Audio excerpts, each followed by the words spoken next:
Hey everyone, in today's video I'm going to show you the differences between mixing watercolor on a metal palette, plastic and porcelain. So this is the new palette that I just bought. This is a beautiful porcelain palette that I bought on eBay for US $13. I'll put links in the video description below to where you can find this online on eBay, Amazon and Jackson's Art. So I was reading about how porcelain is made online and it's actually quite interesting. Porcelain is made by heating this material called kaolin at very high temperatures until it melts and then solidifies into this very hard material with water impermeable surface. As you can see, this is very glossy. On the back here, these areas here, they are rough, I presume to prevent the palette from moving around on the table. Now porcelain, it's very solid. The main selling point for porcelain palettes is how water impermeable it is compared to other materials.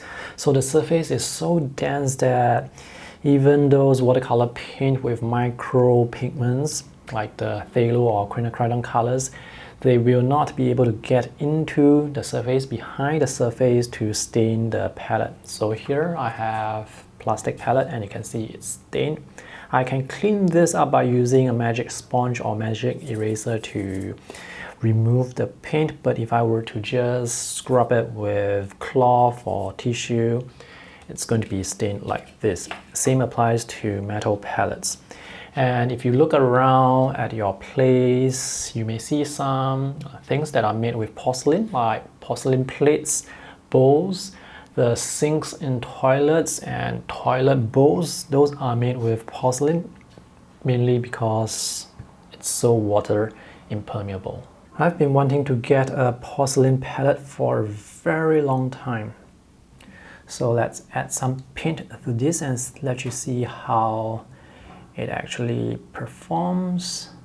The palette that I have here has 10 mixing wells, 5 are circular and 5 are tilted rectangles. So the main thing to look out for is when you have paint or water on a porcelain surface. Paint and water should not beat up and separate into smaller pools of water. So when mixing on porcelain palette, the water should collect into a larger pool, which makes it easier to work with. And now let's do the same thing on plastic and see what happens. So notice as I have paint or water on the palette, it would shrink, and not just that, it would actually sometimes break up into different pools of water, of paint. So this is even worse here. You can see how yucky this is. The water will not even pool together properly. So this surface is actually much better compared to this surface.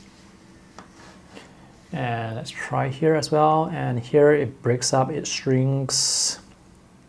It just doesn't work as well compared to porcelain. The thing with plastic is you can actually make the surface rougher so that it can handle watercolor better. So here, this surface I have made it a bit rougher by scrubbing it with magic eraser or magic sponge, and here you can see I'm able to spread out the water quite nicely. The water on this plastic palette will still try and break up into separate pools, but it's not going to be as problematic as you have seen with the other palette earlier. So for this plastic palette, I have actually roughened up all the mixing wells to make watercolor behave properly so that I don't see things like this.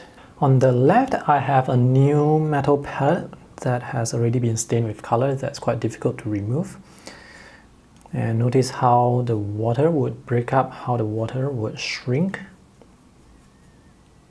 On the right side, I have a palette that I have been using for years and I have roughened up the surface.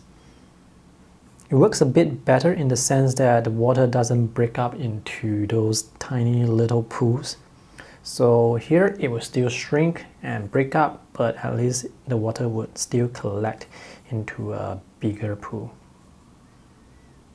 It's a bit easier to work with, but of course not as good compared to porcelain and the treated plastic that you saw earlier. Let me try and fill up the well with more paint.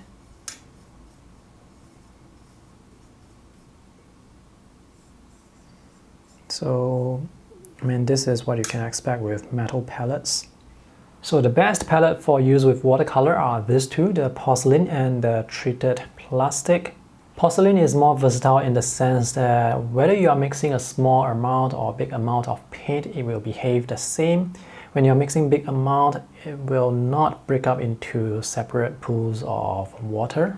This treated plastic surface is good for mixing larger amount of paint. If you have smaller amount of paint, sometimes it will still break up into smaller pools like this.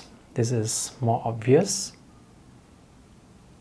And for metal palettes, they are also better for mixing larger amount of paint.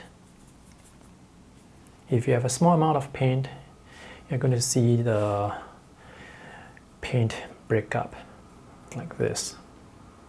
So this is my new favorite palette right now, and the plastic palette here, that's my old favorite.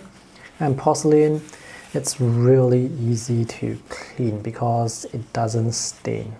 You can clean this until it looks as good as brand new. Just be careful not to drop this because it's porcelain, it's going to break.